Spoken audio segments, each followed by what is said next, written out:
Praise the lord హల్లెలూయా బాగున్నారా మరొకసారి దేవుడిచ్చిన అవకాశం బట్టి దేవుని వందనాలు చెల్లిస్తున్నా ఈరోజు దేవుని వాక్యం ఏంటంటే సిద్ధంగా ఉన్నారా మరి నిన్న వాక్యము మీరు విన్నారా మీకు దీవెనకరంగా ఉందా కొంతమంది మీరు మీ జవాబుని లేకపోతే మీ ఫీడ్బ్యాక్ని ఇచ్చారు దాన్ని బట్టి వందనములు మరి ఈరోజు దేవుడు మనతో ఏం మాట్లాడుతారో మనం చూద్దాం దయచేసి మీరందరూ రండి దేవుని వాక్యములో దేవుని సన్నిధిలో కూర్చోండి వాక్యం వినండి చివరి వరకు వినండి దైవ శిష్యులు పొందండి నా జీవితంలో నా నోట్లో సిగరెట్ కానీ లేకపోతే ఒక సారాయి కానీ బీర్ కానీ టేస్ట్ చేయకుండా లోకంలో ఉన్న స్నేహితులకి పాపానికి సినిమాలకి పెరగకుండా నా యవన వయసు అంతా నేను చాలా పరిశుద్ధంగా దేవుడి కోసం బతుకుతాను రోజు చూపించాడు దానికి కారణం ఏంటంటే చిన్న వయసులో నుంచి మొదటి లైన్లో కూర్చుంటానండి దేవుని వాక్యముని నాన్నగారు బోధిస్తున్నప్పుడు ఆ వాక్య సమయంలో కుడివైపు కానీ ఎడవైపు కానీ చూడను అర్థమైనా అర్థం కాకపోయినా నాన్నగారు స్టేజ్ వైపే ఆ సమయం అంతా ఆ గంట సేపు లేకపోతే ఆ గంటన్నర సేపు కూర్చుంటా నాకు అలా వాక్యం వినటం వల్ల నా యవన వయసులో నా యవన జీవితంలో పాపంలో పడకుండా అది ఎంతగా నన్ను బలపరిచిందంటే ఈ రోజుకి కూడా మధ్య వయసు వచ్చినప్పటికీ దేవుని వాక్యం నా హృదయంలో అది నాటుకుపోయింది కళ్ళు మూసుకుంటే ఆ ప్రసంగాలు ఒక బాలుడుగా ఒక 7 సంవత్సరాలు 8 సంవత్సరాలు 9 సంవత్సరాలు వయసులో ఉన్నప్పుడు విన్న వాక్యాలు కూడా చాలా గుర్తున్నాయి దేవుని వాక్యము ఈరోజు మనుషులు వినటానికి ఇష్టపడతలేదు పాటలు వింటున్నారు పాడుతున్నారు ఆ పాటలు కూడా ఉద్రేకపూర్వకమైన పాటలే కానీ దేవుని సన్నిధిలో కూర్చొని తిముతుముగా దేవుని మాటలు విని దానిని మన హృదయంలో దాచిపెట్టుకొని దాని ప్రకారం మన బ్రతుకుని సరిచేసుకునేంత యోగ్యమైన స్థితి వేరేదేది లేదు ఈరోజు పిల్లలైనా పెద్దలైనా ముఖ్యంగా సేవకులైనా సంఘ పెద్దలైన సంఘంలో ఉన్నవారు వాక్యానికి ముఖ్యత్వం ఇస్తలేదు దేవుని వాక్యం మనం ఎంతగా వింటామో అంతగా దేవుని కోసం మనం పవిత్రముగా జీవించగలుగుతాం మరి భక్త సింగ్ అయ్య గారు సంఘాల్లో హెబ్రోన్ సంఘాల్లో కనీసం వాక్యానికే వారు 3 గంటల సేపు చాలాసార్లు పొద్దుట మధ్యాహ్నం సాయంకాలం ఎక్కువ సమయం వాక్యానికి కేటాయిస్తారు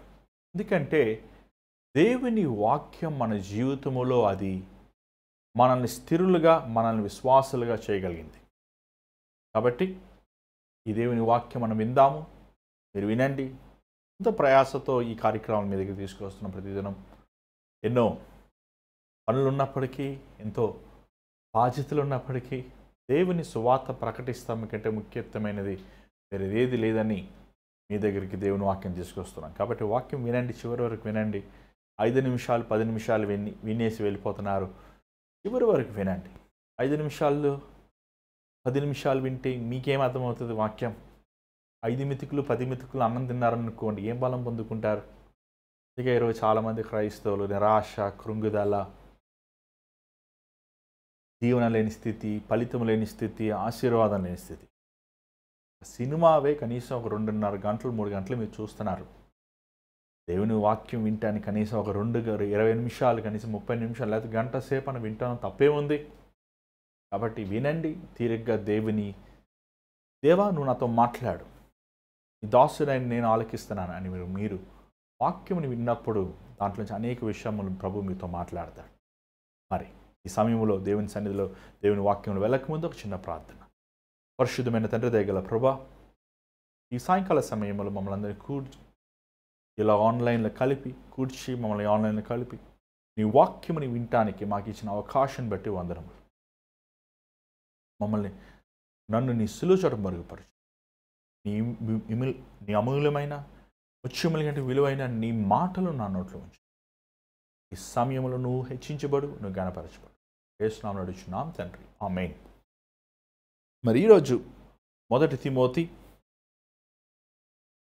నిన్న మనము ద్రాక్షరసం గురించి చూసాము మరి ఈరోజు సంఘములో ఎలాగ ప్రవర్తించాలి, సంఘములో ఉన్న నాయకులు ఎలా ఉండాలి, సంఘములో ఉన్న సంఘ పెద్దలు బాధ్యతలు ఏంటి అనే విషయాలు మనం ధ్యానిద్దాము. దయచేసి 1 తిమోతి 5వ అధ్యాయము 4వ వచనం నుంచి చదవండి, 3వ వచనం చదవండి. నిజముగా అనాథులైన విధవరాండ్రను సన్మానింపుము. అయితే ఏ విధవరాలికైనను పిల్లలు గాని మనుమలు గాని యుండిన ఎడల మీరు మొదట తమ ఇంటివారి ఎడల భక్తి కనపరచుటకును తమ తల్లిదండ్రులకు ప్రత్యుపకారం చేయుటకును నేర్చుకొనవలెను. ఇది దేవుని దృష్టికి అనుకూలమై ఉన్నది. చదవండి. అయితే నిజముగా అనాథ అయిన విధవరాలు ఏకాకి అయ్యుండి దేవుని మీదనే తన నిరీక్షణ ఉంచుకొని విజ్ఞాపనలయందు ప్రార్థనలయందును రేయింబగలు నిలకడగా ఉండును.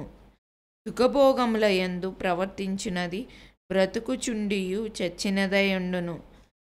వారు నిందారహితులై ఉండునట్లు ఈలాగూ ఆజ్ఞాపించుము.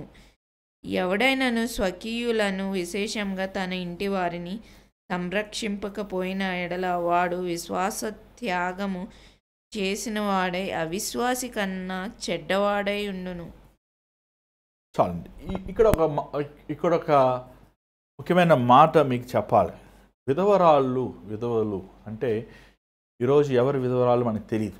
భర్త చచ్చిపోయినప్పుడు మన భారతదేశ సాంప్రదాయం, చాలామంది భారతదేశ సాంప్రదాయం అంటారు. మంచిదే, మనందరం భారతీయులు. మొదట భారతదేశ సాంప్రదాయం ఏంటంటే విధవరాలకి, వినండి, తెలియని వాళ్ళు తెలుసుకోండి, మీరు చదవండి, ఏమండి, చరిత్రని చదవండి, ధ్యానించండి, అర్థమవుతుంది. ఆమెకి గుండు కొట్టి తెల్లబట్టలు వేసి ఊరు బయట పెట్టాలి. అది భారతదేశ సాంప్రదాయం. ఎవరు తెలుసా? యూదుల సాంప్రదాయం కూడా ఇంచుమించు అంతే. వారిని వెలేసేవారు. విధవరాలైన వారిని సమాజంలో అనుమతించేవారు కాదు. ఆ దినమైన ఈ దినమైనా వారిని శపితమైన వారుగా చూసేవారు. వారిని విందులకు కానీ శుభకార్యములకు కానీ దీవెన కార్యాలకు కానీ పిలిచేవారు కాదు.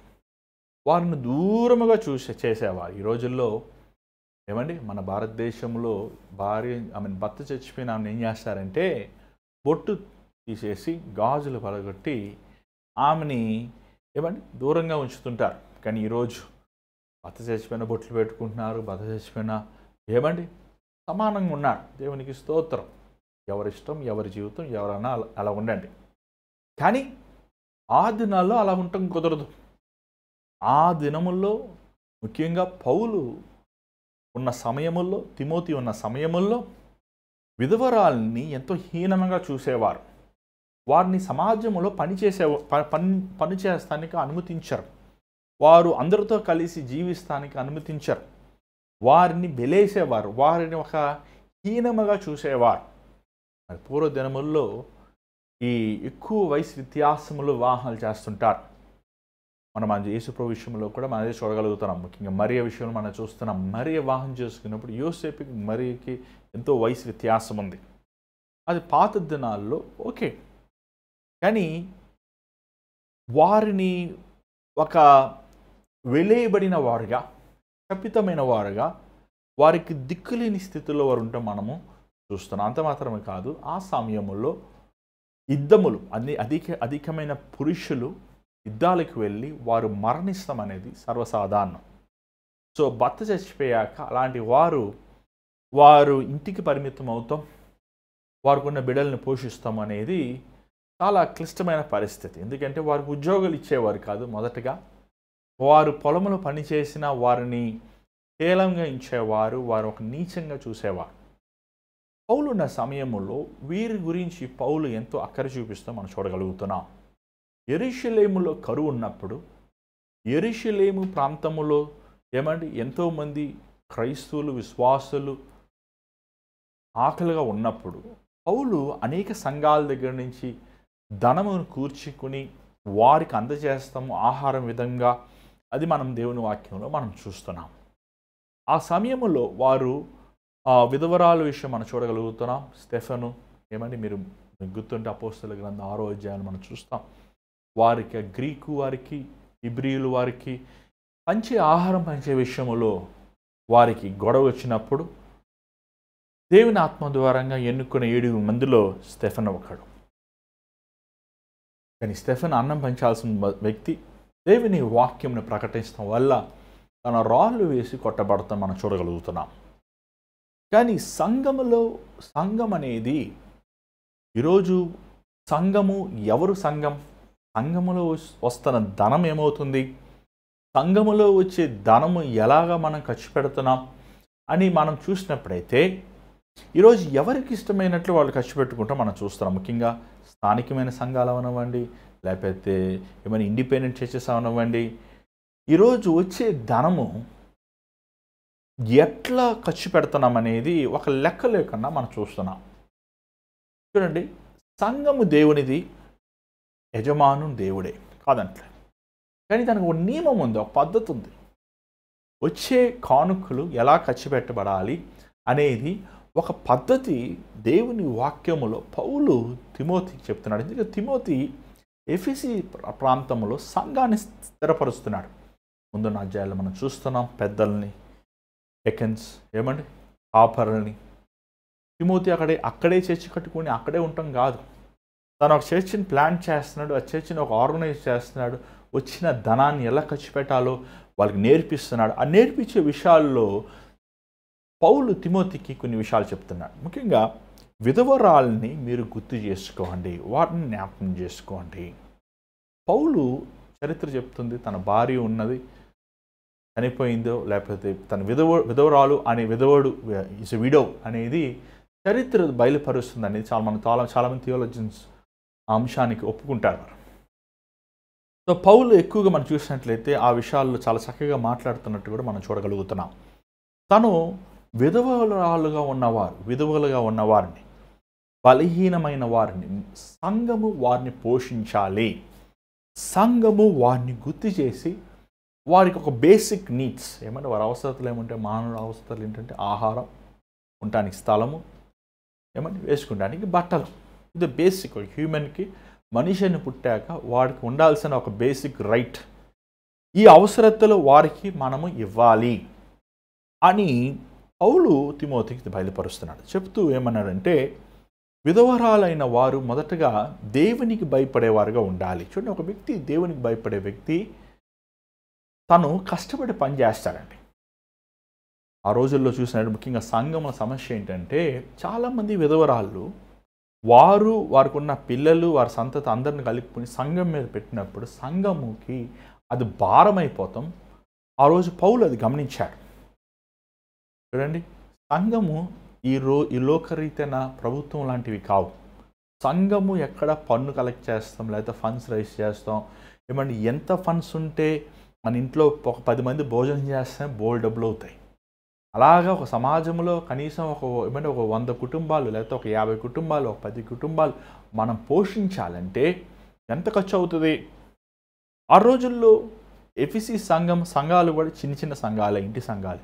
కానీ ఈ సంఘాలతో పాటు ఇలా విధవరాలని, బలహీనమైన వారికి ఆర్థికంగా శారీరక అవసరతలు వారికి తీర్చాల్సి వచ్చినప్పుడు అది చాలా భారముగా ఉంటాము పౌలు గుర్తు చేసుకున్నాడు. అందుకే పౌలు ఏమంటాడంటే, యవనస్తులైన వారు, లేకపోతే ముఖ్యంగా పిల్లలు ఉన్నవారు, మనవరాలు ఉన్నవారు, వాళ్ళు మొదటిగా వారి కుటుంబాన్ని వారు చూసుకోవాలి. ఈరోజు మన దేశంలో ముఖ్యంగా ఈ ఆంధ్ర ప్రాంతంలో ఉద్యోగం లేకపోతే, ఉద్యోగం లేని వారికి పెన్షన్ ఇస్తున్నారు, వృద్ధులకి పెన్షన్ ఇస్తున్నారు. మంచిదే. మా చెన్నై ప్రాంతంలో కూడా అలా ఇచ్చారు. పిల్లడు పుడితే డబ్బులు ఇచ్చేవారు, పాస్ అవుతే డబ్బులు ఇస్తున్నారు. అది మంచిదే, ఇవ్వచ్చు డబ్బులు. కానీ మనుషుడికి ఎంత డబ్బులు ఇస్తే సరిపోతుంది? మనుషుడికి డబ్బు ముఖ్యమా, ఉద్యోగం ముఖ్యమా? మనము ఒక 1000 రూపాయలు, ఒక 200 రూపాయలు, లేకపోతే ఒక 2000 రూపాయలు మనం ఇస్తాం వల్ల ఆ వ్యక్తి అవసరతను తీరుతాయా? ఈరోజు చాలామంది గమనిస్తలేదు ఏంటంటే, ముఖ్యంగా యవనస్తులు ఈరోజు ఇష్టపడతలేదండి. అది చాలా భయంకరం. అది వారు ఉద్యోగం చేయాలి, నేను ఉద్యోగానికి వెళ్ళాలి, ఒక కుమారుడు 20 సంవత్సరాలు వచ్చినాక, ఒక కుమార్తె 20 సంవత్సరాలు వచ్చాక ఇంకా ఇంట్లో కూర్చొని కాలేజీకి వెళ్ళి ఆ 3 గంటల సేపు 4 గంటల సేపు చదువుకునే చదువుకి మిగిలిన సమయం అంతా ఏం చేస్తారు చెప్పండి? ఏమంటే పార్ట్ టైం జాబ్కి వెళ్ళాలి, నేను నా సొంత అవసరతలు నేను తీర్చుకోవాలి అని ఆశ వాంఛ లేని వారుగా ఉన్నారు. ఈరోజు కాదు, ఆ రోజు అలాగే ఉన్నారు మనుషులు. ఆ 20 సంవత్సరాలప్పుడు 2 పిల్లలు 3 పిల్లలు ఆ విధవరాలు అయిపోయాక వారు సంఘం మీద భారం పడినప్పుడు పౌలు అలాంటి వారిని చెప్తున్నాడు ఏంటంటే, మీరు మొదటగా దేవుణ్ణి ప్రేమించేవారుగా ఉంటే మీరు దేవుని ప్రేమించేవారు అయిన ఏమంటే రిలీజియన్ ఏమంటే మతంని ముందు ప్రాక్టీస్లో పెట్టండి. ఎందుకు మనం ప్రార్థన చేస్తున్నాం, ఎందుకు బైబిల్ చదువుతున్నాం, ఎందుకు మనం దేవుని మందిరానికి వెళ్తున్నాం? మనం చురుకైన వారుగా ఉండాలి, మనము మేలైన వారుగా ఉండాలి, మనము దీవెనకరమైన వారుగా ఉండాలి, మనము ఏమైనా కష్టపడి పనిచేసేవారుగా ఉండాలి అని పౌలు అక్కడున్న వారికి రాస్తున్నట్టు మనం చూడగలుగుతాం. మొదట మీ కుటుంబస్తుల్ని మీరు జాగ్రత్తగా చూసుకోవాలి. ముఖ్యంగా మన దేశంలో ఈ చెడ్డ అలవాటు ఏంటంటే అండి, మరి ఇప్పుడు కాదులే, ఇప్పుడు మారుతుంది. ఒకప్పుడు ఆ వివాహం అయ్యాక ఆ స్త్రీ తన భర్త ఆదాయం మీద ఆధారపడుతుంటారు. మరి ఆ సహోదరులు కూడా పాత రోజుల్లో 10 మంది పిల్లలు 12 మంది పిల్లలు వారు కానీ మరి ఆయన తీసుకొచ్చే జీతాన్ని ఇంట్లో మేనేజ్ చేస్తే చాలా పెద్ద విషయం, అది ఉంటా అసహజం. కానీ ఈ రోజుల్లో చూసినట్లయితే ఇంత చదువుకుని ఉద్యోగానికి వెళ్ళాలి, నేను వ్యక్తిగతంగా సంపాదించాలి, నా కుటుంబముని నడిపించాలి, అది సహోదరులైనా ఇద్దరైనా అనే మనస్తత్వం లేనట్టు మనం చూస్తున్నామండి. చాలాసార్లు ఆ సహోదరి కష్టపడి పని చేస్తుంటే ఆ సహోదరు ఇంట్లో కూర్చొని భోజనం చేస్తుంటాడు. ఆ సహోదరు కష్టపడి పని చేస్తుంటే ఆ సహోదరి పొద్దున్న నుంచి చాలా విషయాలు ఏమండి సమయాన్ని వ్యర్థం చేస్తుంటున్నారు. ఇది పురుషులు స్త్రీకనే కాదు, ఈ రోజుల్లో సంసారం వాళ్ళు కట్టబడాలంటే ఏమండి ఇద్దరు కలిసి పనిచేస్తేనే ఆ కుటుంబము కట్టబడటానికి అనేది మనం చూస్తున్నాం. ఎందుకంటే ఇది అమెరికా కల్చర్ లాగా అయిపోయింది మన భారతదేశం. ప్రతి ఒక్కరికి ఐఫోన్ కావాలి, ప్రతి ఒక్కరికి ఏంటి కావాలి, మంచి కంఫర్టబుల్ లైఫ్ కావాలి, మంచి బాగా ఉన్నతమైన స్కూల్లో జాయిన్ చేయాలి, అన్ని ఆశలు ఉన్నతంగా ఉన్నాయి. కానీ దాని తగ్గట్టు ఆదాయం కావాలంటే ఏం చేయాలి? ఇద్దరు పని చేస్తేనే వస్తాయి. ఎవరు ఈరోజు గవర్నమెంట్ స్కూల్లో నా పిల్లలు చదవాలనుకుంటలేరు కదా, గవర్నమెంట్ ఉద్యోగం చేసే వాళ్ళు కూడా ఏమనుకుంటున్నారు, నా పిల్లలు ఇంటర్నేషనల్ స్కూల్లో చదవాలి అనుకుంటున్నారు. మరి అలాంటి ఆశలు ఉన్నప్పుడు కుటుంబంలో ఇద్దరు పనిచేస్తున్నాయి కదా, అది అవుతుంది. ఈరోజు ఈ ఈ ఈ ప్రస్తుత సమాజంలో చాలామంది కుటుంబంలో అప్పులు, భయంకరమైన అప్పులు. ఆ భర్త జీతం లేకపోతే ఆ భార్య జీతం సరిపోదు, ఆ జీతం సరిపోలేదని అప్పులు చేస్తాం, మళ్ళీ అప్పులకి వడ్డీ కట్టుకుంటాం. చూడండి, ఈ అప్పుతో కుటుంబం నడిపించేవారు నేను ఖచ్చితంగా చెప్తానండి, అలాంటి వారు దయచేసి మీకు కుదిరిన ఉద్యోగం మీరు చెయ్యండి. ఎవరైనా సరే, పురుషులైనా స్త్రీలైనా యవనస్తులైన పిల్లలైనా తప్పేమి లేదు. తప్పేముంది? ఏమైపోతారు? నీ పిల్లలు కరిగిపోతారు ఏంటి? 17 సంవత్సరాలు 18 సంవత్సరాలు 20 సంవత్సరాలు వచ్చిన పిల్లలు, మేషాల గెడాలు వచ్చిన పిల్లలు ఇంకా ఇంట్లో కూర్చొని 3 పూటలు ఎందుకు అన్నం పెడతావు నువ్వు? ఇప్పుడు అలాంటి వాళ్ళు చదువుకుని డిగ్రీ చేయమి ఎంతమంది డిగ్రీలు ఉన్నారండి, ఉద్యోగాలు ఎక్కడున్నాయి? రాబోయే రోజుల్లో ఈ డిగ్రీలు విలువే ఉండదు. ఎవరికి జ్ఞానం ఉందో, ఎవరికి కెపాసిటీ ఉందో, ఎవరికి తెలివి ఉందో వాడికి ఉద్యోగాలు. ఒకప్పుడు డిగ్రీలు, ఒకప్పుడు పేరు ప్రకారం నేను BA చదివాను, నేను MA చేశాను పెట్టి చెప్పుకునేవారు. ఈరోజు డిగ్రీలకి ఏం విలువ ఉందండి? దేవుని బిడలమైన మనము కష్టపడి పని చేయాలి. ఎవరు సంపాదన వారు సంపాదించాలి. ఇంట్లో 5 మంది ఉంటే 5 మంది వెళ్ళి సంపాదించినప్పుడే ఆ ఇంట్లో ఉన్న తండ్రి కానీ తల్లి కానీ ఆ ఇంట్లో ఉన్న బాధ్యతలు భారాన్ని వారు ఆ భారం వారి మీదనే తగ్గుతుందండి. చాలాసార్లు నేను చూసాను, చాలా కుటుంబాలు, కొన్ని 100 కుటుంబాలను చూశాను. ఆ తండ్రి పాపం కష్టపడి పని చేస్తారు, రాత్రులు పగలు పని చేస్తారు. ఆ పిల్లలేమో, యమన బిడ్డలేమో ఆ బైకులు కొనుక్కొని, ఆ కార్లు కొనుక్కొని, ఆ ఫోన్లు కొనుక్కొని వచ్చిన కష్టాజితంనంతా వృద్ధాపరుచుకుంటూ ఖాళీగా ఉన్న యవనస్తులకి ఏం పడుతుంది తెలుసండి? చెడు వ్యసనాలు బానిస అవుతుంటారు. ఎందుకంటే కష్టం లేదు వాళ్ళకి. ఏమండి వాళ్ళకి కష్టపడాలని అవసరత లేనప్పుడు వాడు చెడు వ్యసనాలకు బానిసయ్యి ఇంట్లో ఉన్న ధనం తీసుకుని ఆ తల్లిదండ్రులు కూడా ఎలా ఉంటారంటే, సరే నాన్న మేము ఎలా కష్టపడ్డాం, సరే మేము ఎలా సైకిల్ తొక్కాను, ఎలాగ నేను బస్సులో తీయను అని బైక్ కొనుక్కో అని ఆ త్యాగపూర్వకమైన ఇచ్చిన బహుమానాలు కూడా వారు గ్రహించుకోలేక దానిని పట్టుకుని ఎంతోమంది యవనస్తులు వారి జీవితాన్ని పాడు చేసుకుంటున్నాం మనం చూస్తున్నాం. ఇక్కడ పౌలు అంటున్నాడు, విధవరాలైన మీరు మీ ఇంటి వారిని మీరు పోషించుకోవాలి. పని చేయాలనుకున్నవాడు ఏ పనైనా చేస్తాడండి.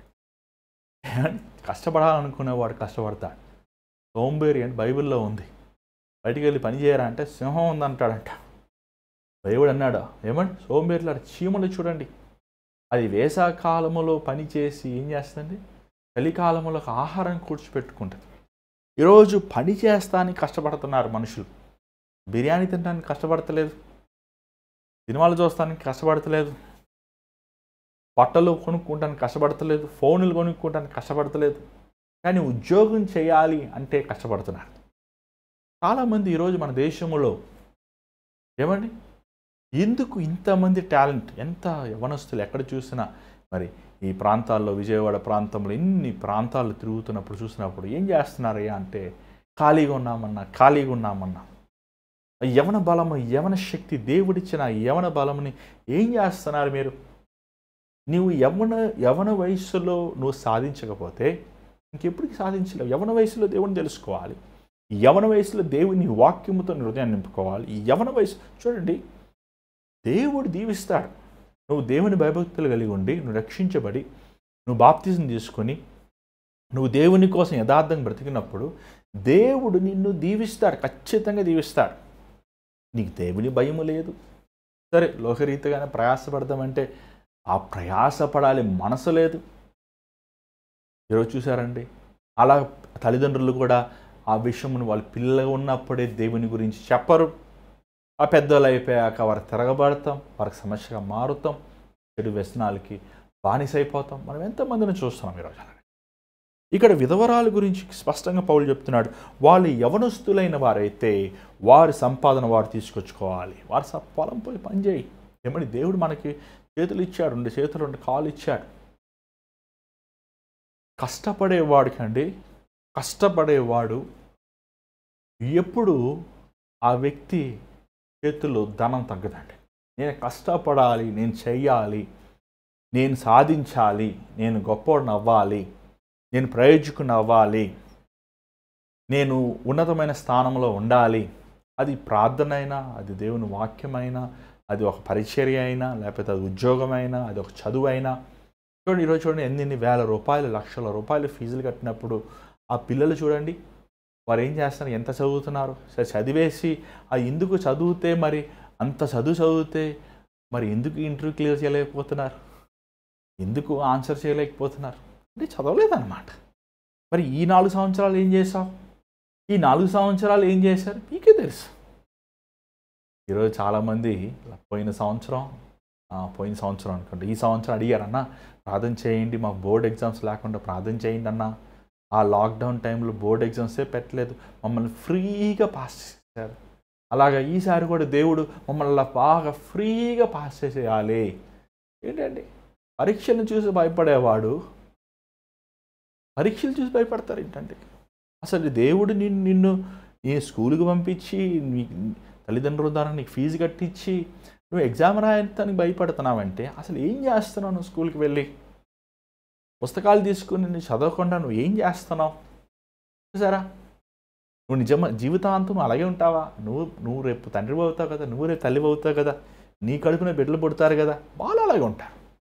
ఏది మనం ఎత్తుతాం అదే మనకు వస్తాం అంటూ 60 సంవత్సరం లోపల ఉన్న వారిని విధవరాలుగా ఎంచద్దు అంటున్నాడు. చూడండి, విధవరాలు అనేది పురుషులు ఉంటారు, స్త్రీలు ఉంటారు. పౌలు ఎందుకు 60 సంవత్సరం లోపల ఉన్న వారిని విధవరాలుగా ఎంచద్దు అని ఎందుకు ఆ మాటలు చెప్పాడంటే, చూడండి 11వ వచనం చదివితే మీకు అర్థమవుతుంది స్పష్టంగా. యవనస్తులైన విధవరాండ్రు లెక్కలో చేర్చవద్దు, వారు క్రీస్తునకు విరోధముగా నిరంకుశులైనప్పుడు తమ మొదటి విశ్వాసమును వదులుకొని ఇరను తీర్పు పొందిన వారే పెండ్లాడగోరుతురు. మరియు వారు ఇంటింట వారు ఇంటింట వెళ్ళి చదవండి. బద్ధకురాలు అవుటకు మాత్రమే కాదు గాని ఆడరాని మాటలాడుతూ వదరబోతులను పరుల జోలికి పోవారునగుటకును అది నేర్చుకుందురు. ఎందుకు ఖాళీగా ఉండకూడదు అంటున్నాడు పౌలు? ఏమంటే అది విధవరాలు అంటున్నాడు, కానీ ఈరోజు ప్రతి ఒక్కరికి ఈ మాటలు. నువ్వు ఏ వయసైనా అనుకోండి, ఖాళీ ఎందుకు ఉంటున్నారు మనుషులు అసలు ఈరోజు? ఏమండి ఆ ఖాళీగా ఉన్న వాళ్ళు ఫోన్లో ఒకటి ఉంటాయి. ఆ ఫోన్లో యూట్యూబ్, ఏమంటే వాట్సాప్, ఇంకేముంటాయంటే ఫేస్బుక్, ఇన్స్టాగ్రాము, ఇంకేముంటాయంటే కొంతమందికి ఏముండవు. ఫోన్ చేసుకొని గంటలు మాట్లాడతారు. నోరు నొప్పి వచ్చే వరకు మాట్లాడుతున్నాయి. ఏమంటారు? ఆ బ్యాటరీ ఆఫ్ అయిపోయినా ఛార్జ్ పెట్టుకుని మళ్ళీ మాట్లాడుతున్నాయి అంటారు. ఏమండి వ్యర్థమైన మాటలు. చూడండి, మనం రక్షించబడ్డాక, మారు మనసు పొందాక నీ నోరు కడగబడాలి. బల మాట్లాడుతున్నావంటే నీ నోరు పవిత్రపరచబడాలి. దేవుని వాక్యంలో నిదానంగా మాట్లాడు, స్లో టు టాక్. నిదానం ఆలోచించి నిదానంగా మాట్లాడు. ఈరోజు చాలామంది మాటలు పవిత్రపరచబడలేదు. చూడండి, ఆ వాక్యం మనం చూస్తున్నాం.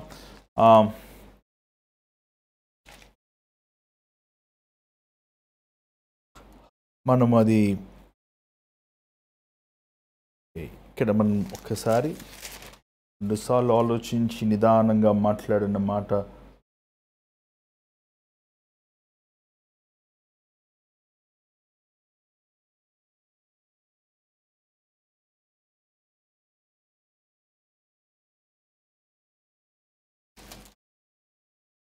యాకోబు మొదటి అధ్యాయము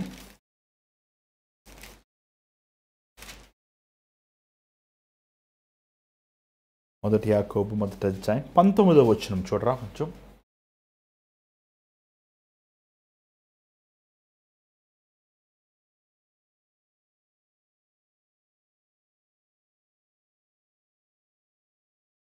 చదవండి.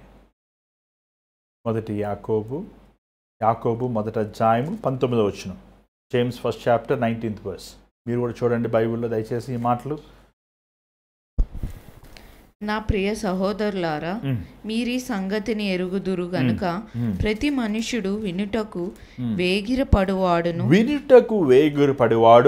మాట్లాడుటకు నిదానించువాడు. ఈరోజు నీ జీవితంలో 99 సమస్యలు ఏంటి తెలుసా? ఎందుకు వచ్చింది తెలుసా? ఈ నోటు మాటలతోనే. బల కొంతమందికి వాళ్ళ సంగతి చూసుకోరు, వాళ్ళ పిల్లోడి సంగతి చూసుకోరు, వాళ్ళ తండ్రి సంగతి చూసుకోరు, వాళ్ళ తల్లి సంగతి చూడరు, ఏమంటే తన లైఫ్ చూసుకోరు, వాళ్ళ సంగతి పక్కోడి సంగతి వెరక. పక్కోళ్ళు గొసగొసలు. ఒక వ్యక్తితో నువ్వు మాట్లాడుతున్నప్పుడు నువ్వు 3వ వ్యక్తి గురించి మాట్లాడద్దు. నువ్వు 3వ వ్యక్తి గురించి, అది మంచి అయినా చెడైనా, నువ్వు 3వ వ్యక్తి గురించి నువ్వు మాట్లాడుతున్నావంటే నీ మాటలు యేసుప్రభు రక్తముతో కడగబడలేదన్నమాట. ఈరోజు చూడండి, ఎంతమంది కొండేలు చెప్తుంటారు. అతని ముందే చెప్పు, ఆ 3వ వ్యక్తి ముందు పెట్టుకుని చెప్పు. చాలాసార్లు చాలామంది వ్యర్థమైన మాటలు కాలక్షేపం చేస్తూ గంటలు పూర్వ దినములో అవుతాను మనం మాట్లాడాలంటే వాళ్ళని వెళ్ళి కలవాలి. కానీ ఈరోజు ఫోన్లు వచ్చినాయి కదా. ఏమండి, మీ ఇంట్లో మీరు, వాళ్ళ ఇంట్లో వారు, ఎవరింట్లో వాళ్ళు కూర్చొని గలగల స్త్రీలు 25,000 మాటలు మాట్లాడతారంట రోజుకి. 10,000 మాటలు పురుషులు మాట్లాడతారంట. మీకు తెలుసా, బైబిల్ ఒక మాట ఉంది, మనం మాట్లాడుచున్నప్పుడు ఆయన వింటాడంట, ప్రభు వింటాడంట. ఏం మాట్లాడుతున్నారు వీళ్ళు? నా గురించి మాట్లాడుతున్నారా? నా మహిమ గురించి మాట్లాడుతున్నారా? నేను చేసిన ఆశ్చర్యమైన కార్యాల నిమిత్తం వీరు స్తుతిస్తున్నారా? ఏమండి, ఎంతమంది మీరు మనసులో పెట్టుకుంటారు, మనం మాట్లాడేటప్పుడు దేవుడు వింటున్నాడు మన మాటలని? ఎంతమంది అసూయరీతైన మాటలు, కుళ్ళి ఏమండి ఇతరుల గురించి కంపు మాట్లాడుతుంటారు, ఇతరులు హీనపరిచినట్లు మాట్లాడుతుంటారు. మంచి ఎంకరేజింగ్గా దేవుని వాక్యములు మాట్లాడితే వేరే విషయం. కానీ మన మాటలు ఎలా ఉన్నాయి ఈరోజు మనం దేవుని బిడ్డలం అంటున్నాం, రక్షించబడ్డాం అంటున్నాం, మందిరానికి వెళ్తున్నాం, సంఘములోకి వచ్చి నువ్వు ఏ కులము నీది, ఏ జాతి నీది, మీరేం చేస్తారు, మీ దగ్గర వీళ్ళున్నారా వాళ్ళు ఉన్నారా, మీరేం అమ్ముతారు అని లోకరీతైన మాటలు మాట్లాడే స్థలం అయిపోయిందే. ఏమండి ఇక్కడ చాలా చక్కగా రాశారు. 13 వచ్చిన ఒకసారి చదవరా ఒకసారి మరొకసారి. మరియు వారు ఇంటింటా తిరుగులాడుచు అంట ఏంటండి వైఫై కనెక్షన్ తిరుగుతున్నట్టు, సిగ్నల్ వెళ్తానంటూ ఇంటింటా, వీళ్ళు ఇంటింటా తిరుగుతూ ఏం చేస్తారంట, బద్ధకురాండ్రగుటకు మాత్రమే గాక ఆడరాని మాటలు మాట్లాడచ్చు. సరే, ఇలాంటి వారు బాగుపడరు. దేవుడు చాలా వెరీ క్లియర్ అండి. నువ్వు మళ్ళీ మందిరానికి వచ్చి ప్రభువా నువ్వు నన్ను ఎందుకు ఆశీర్వదించలేదు, నా జీవితాన్ని ఎందుకు దీవించలేదు, నన్ను ఎందుకు ఇలా చేసావు, ఏమో అది దేవుడు ఏదో నేరం చేసినట్టు చాలామంది దేవుని నిందలేస్తుంటారు. నీ మాటలు పవిత్రపరచబడలేదు, నీ ఆలోచనలు పవిత్రపరచబడలేదు, నీలో ఇతరులని క్షమించే మనసు లేదు, నీలో కొండాలు, నీలో ద్వేషము, నీలో అసూయ, నీలో ఈర్ష్య, నీలో లోకమైన పద్ధతులు, నీలో ఏమండి నీ సమయాన్ని వ్యర్థం చేసుకుంటూ ఇతరుల సమయాన్ని వ్యర్థం చేస్తూ, కలిసి ప్రార్థన చేయి ఎవడొద్దన్నాడు, కలిసి దేవుని వాక్యం చదువు ఎవడొద్దన్నాడు, కలిసి ఏదైనా ఉపయోగకరమైనవి చేయండి. చేతికి పని లేనప్పుడు నోరు పని ఉంటుందంట.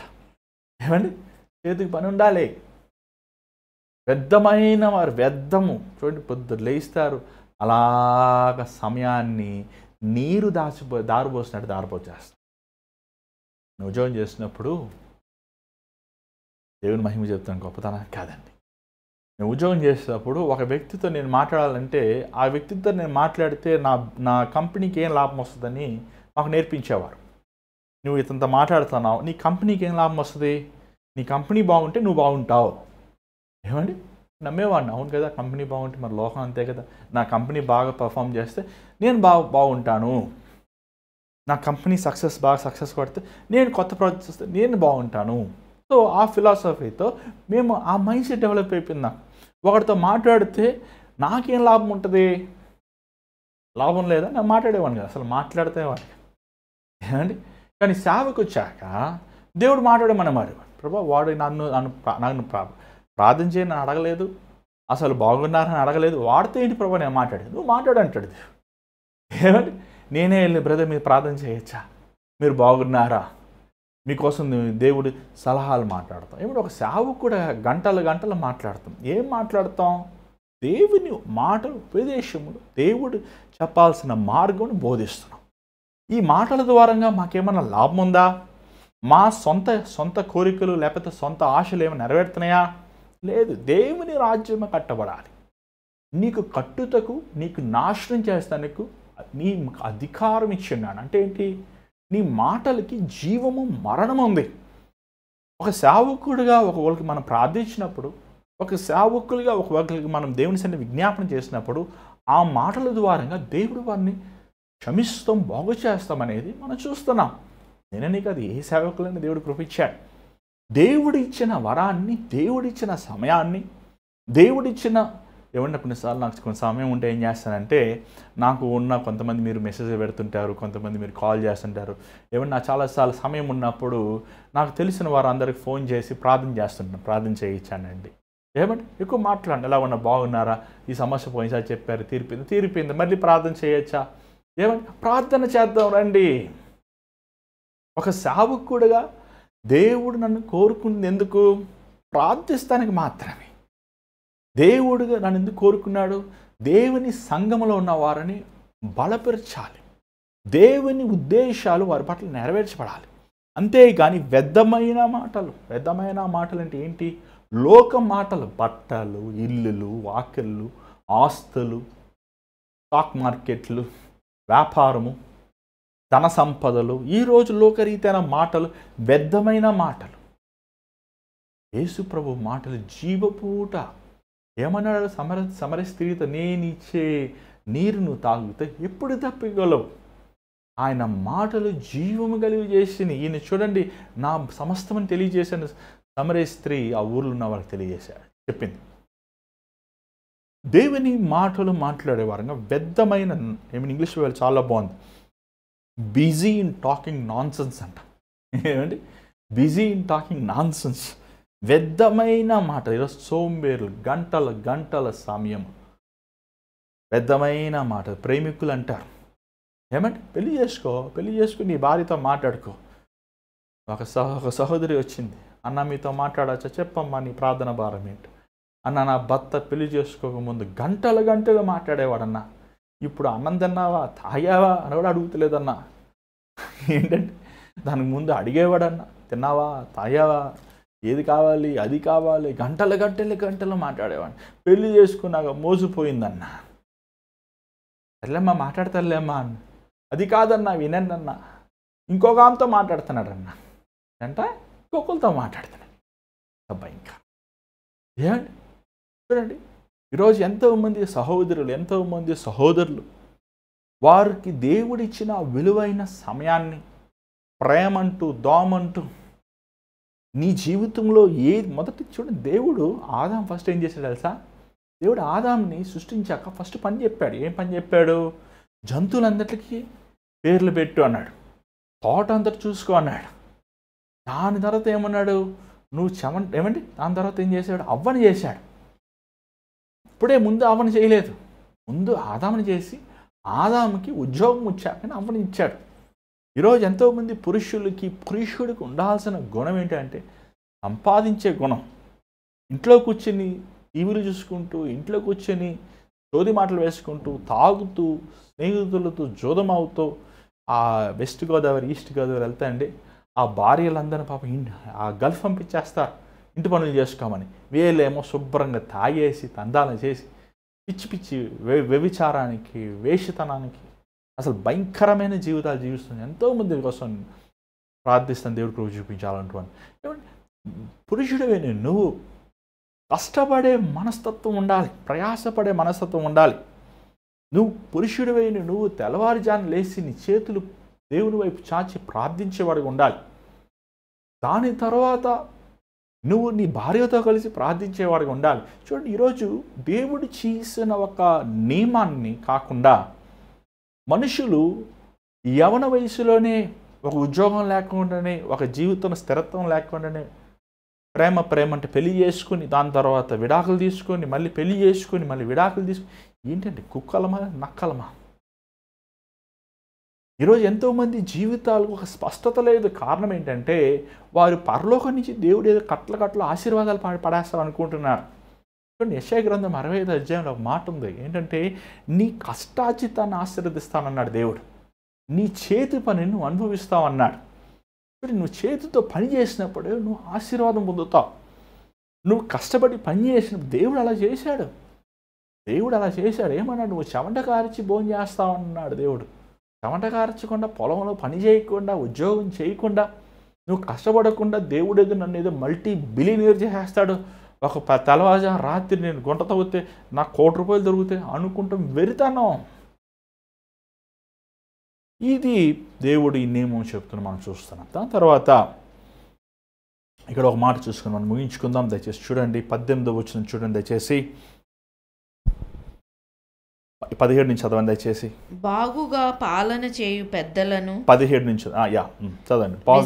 విశేషముగా వాక్యమందు ఉపదేశమందును ప్రయాసపడు వారిని రెట్టింపు సన్మానమునకు పాత్రులుగా ఎంచవలెను. ఇందుకు నూర్చెడి యొద్ద మూతికి చిక్కము వేయవద్దు అని లేఖనము చెప్పుచున్నది. నూర్చెడి అంటే నూర్చెడి, ఎద్దుకి చిక్కం పెట్టద్దు అన్నాడు. ఎద్దు చూసారా? ఎద్దు ఏం చేస్తుంది? ఆ పొలంలో పని చేస్తుంది. ఆ పొలంలో పనిచేసి ఎద్దుకి దేవుడు ద్వితీయోపదేశకాండ 25:4 ఉంది ఆ మాట. ఏమంటాడంటే దేవుడు ఆ ఎద్దు పని చేసింది కాబట్టి దాన్ని గడ్డి పెట్టరా, దానికి చిక్కం పెట్టద్దు అంటాడు. దేవుడు ఎద్దు గురించి కూడా ఈజ్ కన్సర్న్ అండి.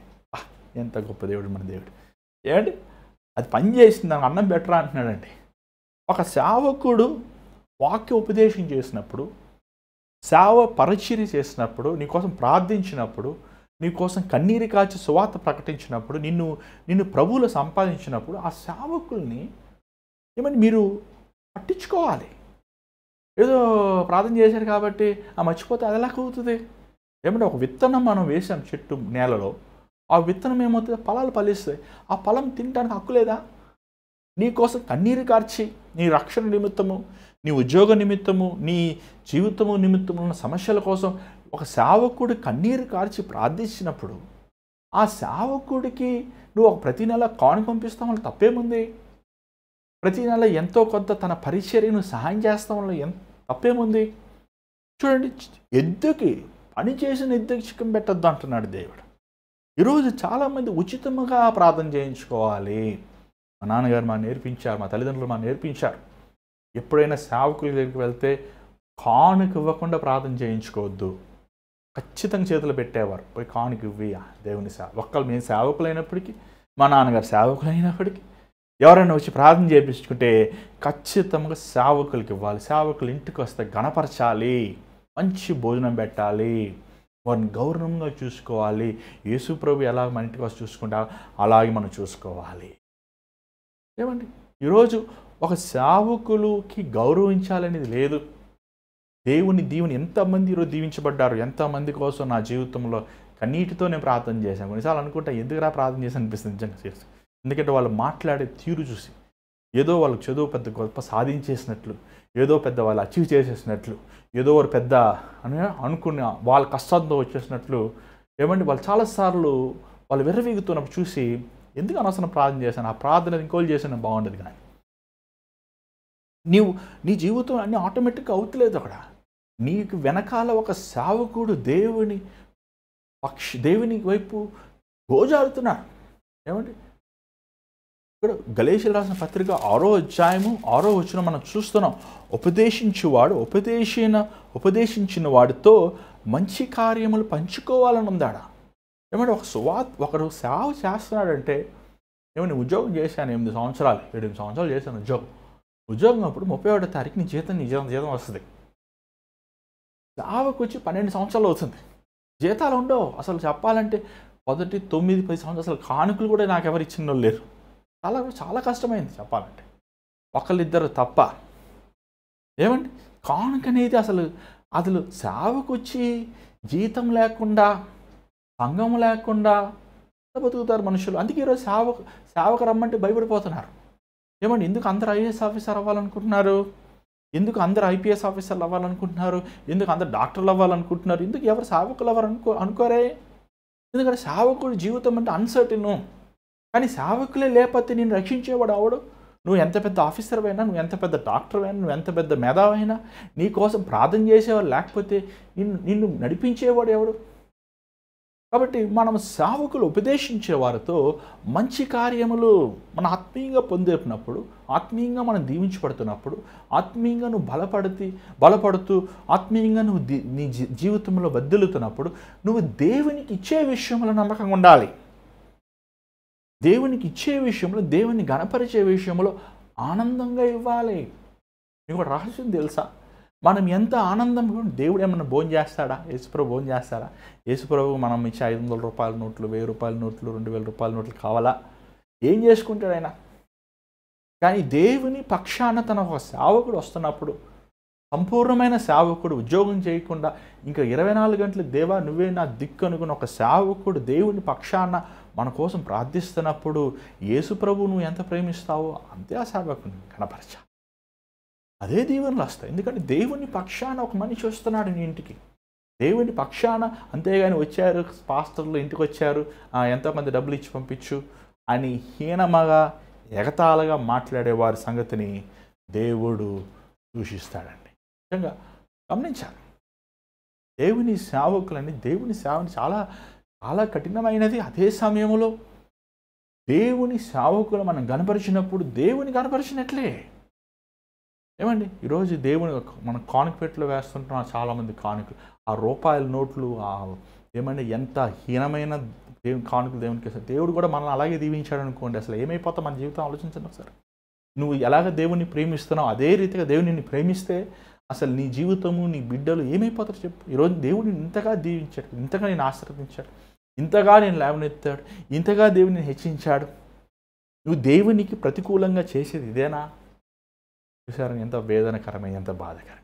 దీనస్థితిలో ఉన్నప్పుడు నీ కోసము కన్నీరు కార్చి ప్రార్థించిన వారిని చేసుకోవాలి, ఖచ్చితంగా జ్ఞాపకం చేసుకోవాలి. వారిని నువ్వు గణపరచాలి. అది నీ బాధ్యత, అది నీ బాధ్యత. అది అని పౌలు ఈ మాటలు తిమోతికి చెప్తూ మనం చూస్తున్నాం. సంఘంలో ఉపదేశించే వారికి రెండంతల ఘనత, రెండంతల బహుమానం, రెండంతల దీవెన.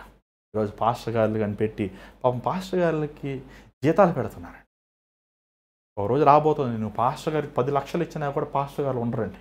ఏమైనా వ్యాపారం చేసుకునే వాళ్ళు, ఏమైనా పార్ట్ టైం జాబ్ చేసేవాళ్ళు, పార్ట్ టైం జాబ్ చేసినట్టు వాక్యం చెప్పేవాళ్ళు ఉంటారేమో, కానీ 100% ఫుల్ టైం డెడికేటెడ్గా సేవ చేసేవారు ఇంక ఉండరేమో అనిపిస్తుంది. ఇప్పటికే దొరుకుతలే చాలా.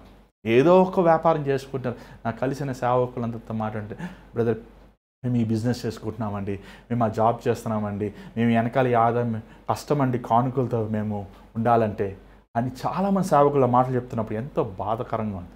ఎందుకు? దాని కారణం ఏంటి? దాని కారణం ఏంటంటే తాను పోషించిన సంఘము ఆ సేవకుడి కన్నీరు ప్రార్థన గుర్తించలేదు కాబట్టి. ప్రియమైన దేవుని బిడ్డలారా, ఈరోజు మీ జీవితం దేవుని సమర్పించండి.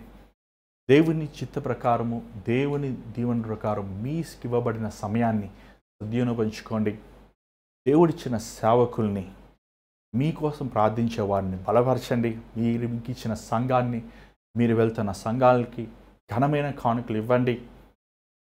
సేవకుల్ని దేవుని సేవకులుగా నియమించి దేవుని వాళ్ళు గౌరవించినప్పుడు గొప్ప దీవెన ఉంటుంది. స్థలం ఉంచండి, ప్రార్థిద్దాం.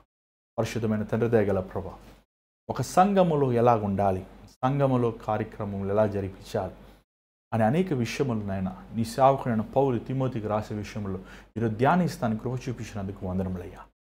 అవును నాయన, మా సమయంని వ్యర్థముగా పోనీక, అనవసరమైన వ్యర్థమైన మాటలతో, వ్యర్థమైన కార్యాలతో, వ్యర్థమైన వాటితో మా మనసుని నింపుకోకుండా కష్టపడి పని చేసుకునే వారు ఉంటానికి సహాయం. ఎద్దుకి చిక్కం పెట్టొద్దన్నాయ్యా.